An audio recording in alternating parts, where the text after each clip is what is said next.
అందరికీ నమస్కారం.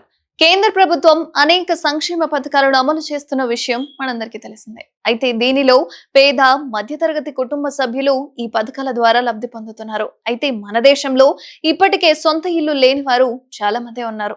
దేశంలోని వివిధ రాష్ట్రాల్లో సొంతింటి కలను నెరవేర్చుకోవడానికి అనేక పథకాలను ప్రవేశపెడుతున్నాయి. అయినా కూడా చాలా మంది ఇంకా అద్దె ఇంట్లోనే ఉంటున్నారు. వారి కోసం కేంద్ర ప్రభుత్వం పీఎం ఆవాస్ యోజన పథకాన్ని అమలు చేస్తుంది.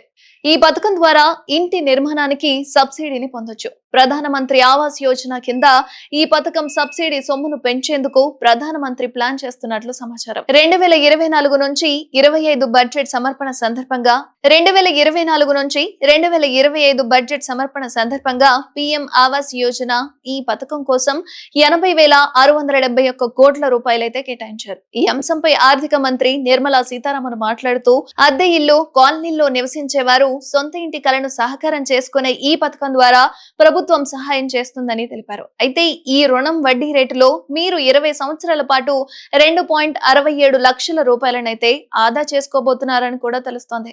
అయితే ఈ సబ్సిడీ అనేది కుటుంబంలో ఎవరైతే సొంత ఇల్లు లేని వారు ఉన్నారో వారికి మాత్రమే వర్తిస్తుంది. ఈడబ్ల్యూఎస్ కేటగిరీకి సంబంధించిన వారైతే గనక వార్షిక ఆదాయం 3 లక్షల లోపు మాత్రమే ఉండాలి. దరఖాస్తుదారుడి పేరు రేషన్ కార్డ్ లేదా బీపీఎల్ జాబితాలో ఖచ్చితంగా ఉండాలి.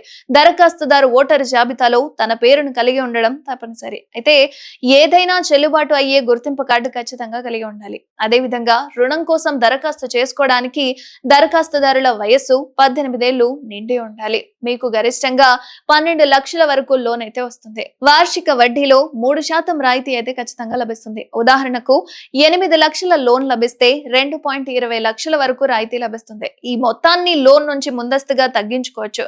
అంటే 5.85 లక్షలకు మాత్రమే ఈఎంఐ చెల్లించవలసి ఉంటుంది. 6 లక్షల నుంచి 12 లక్షల మధ్య రుణాలపై అయితే సబ్సిడీ 3 నుంచి 6.50% ఉంటుంది. అయితే ఈ లోన్ ను బడ్జెట్ కు సంబంధించి 18 లక్షలకు పెంచే యోజనలో కేంద్ర ప్రభుత్వం ఉన్నట్లు సమాచారం.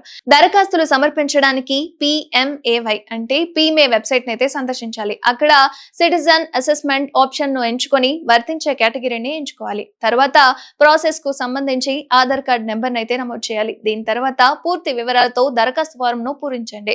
ఇందులో వ్యక్తిగత సమాచారం, అడ్రస్, ఆదాయ వివరాలు, ఫారం ను సమర్పించే ముందు మొత్తం సమాచారం సరిగా ఉందా లేదా అన్నది నిర్ధారించుకోవాలి.